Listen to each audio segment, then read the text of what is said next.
Assalamualaikum warahmatullahi wabarakatuh. Selamat pagi anak-anak. Semoga pada pagi hari ini kita sehat semua. Amin ya rabbal alamin. Sebelum kita memulai pembelajaran, marilah kita berdoa menurut agama dan kepercayaannya masing-masing. Doa dimulai.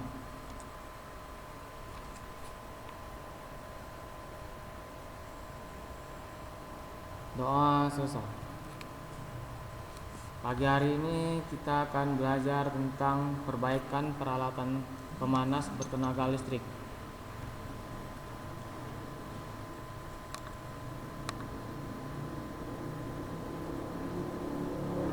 Di dalam misi tersebut, di sini akan kita bahas alat dan keselamatan kerja dalam perbaikan pemanas listrik.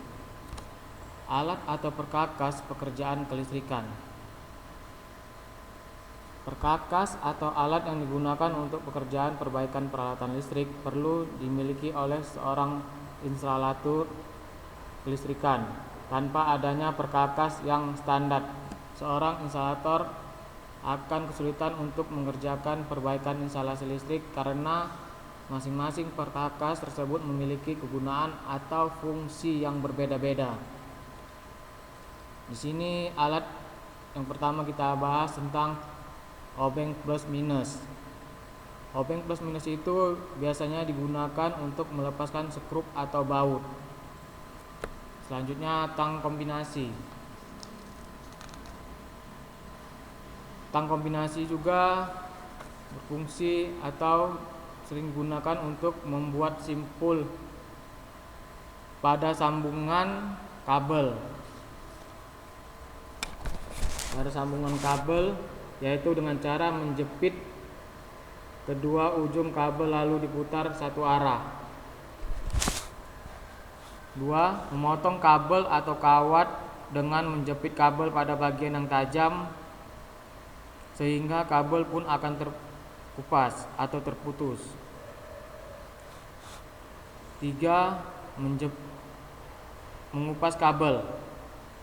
Mengupas kabel pada merek tertentu tang kombinasi ini dilengkapi dengan bagian untuk mengupas kabel tanpa memotong kabel yang berada di dalam pembungkus kabel.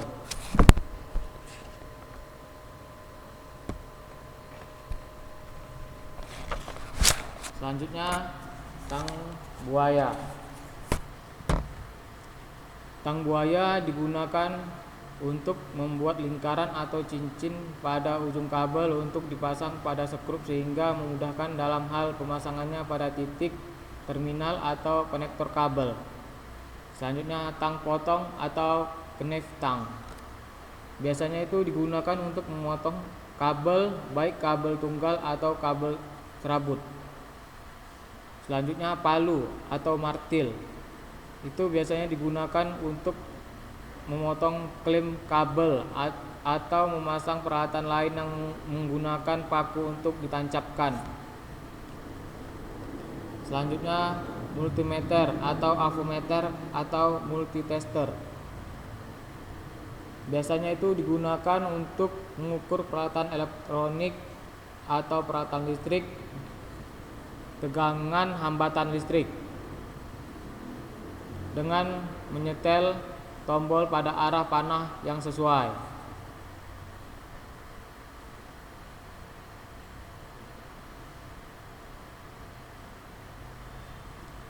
Selanjutnya test pen.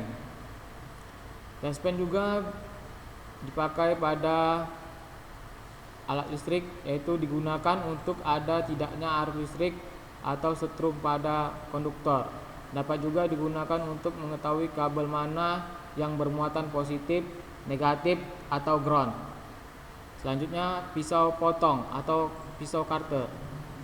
Itu biasanya digunakan untuk mengupas pembungkus kabel tunggal seperti untuk mengupas kabel NYM, untuk mengerik kabel yang berjamur atau berkarat. Selanjutnya solder. Solder juga sebagai alat kelistrikan, alat bantu dalam merakit atau membongkar rangkaian listrik.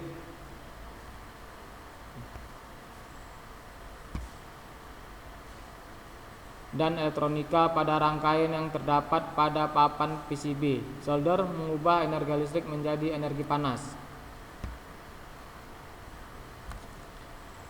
Selanjutnya, di sini kita akan membahas juga tentang keselamatan kerja pada pekerjaan perbaikan peralatan listrik. Di sini ada juga bahaya listrik terhadap manusia. Kabel atau hantaran pada instalasi listrik terbuka apabila tersentuh akan menimbulkan bahaya kejut. Peralatan listrik yang rusak.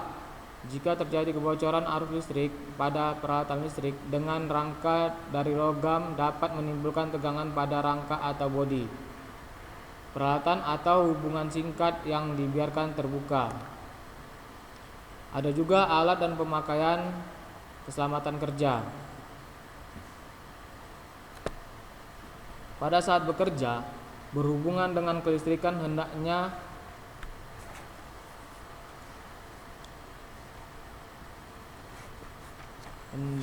selalu memakai alat dan memakai keselamatan kerja sesuai standar,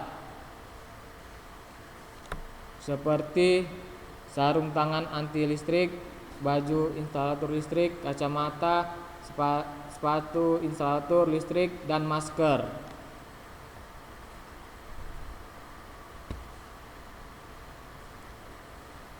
Di sini ada juga pertolongan pertama pada korban kecelakaan listrik. Itu kita harus cepat mematikan tegangan suplai dengan menurunkan MCB lokasi atau mencabut tusuk kontak dari kotak kontaknya. Harus jauhkan korban dari area tersebut. Perhatikan kondisi korban apabila masih bernapas atau sudah tidak. Buatlah kondisi korban senyaman mungkin. Misalnya nilai perlu korban harus ditutupi selimut agar hangat sebelum dilakukan pertolongan lain.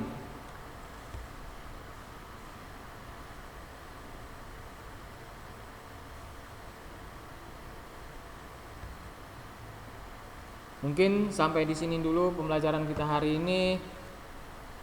Untuk kolom komentar bisa kalian komen di YouTube channel, dan untuk tugas akan saya berikan melalui WA. Sekian dan terima kasih. Sampai jumpa pada pembelajaran yang akan datang. Assalamualaikum warahmatullahi wabarakatuh.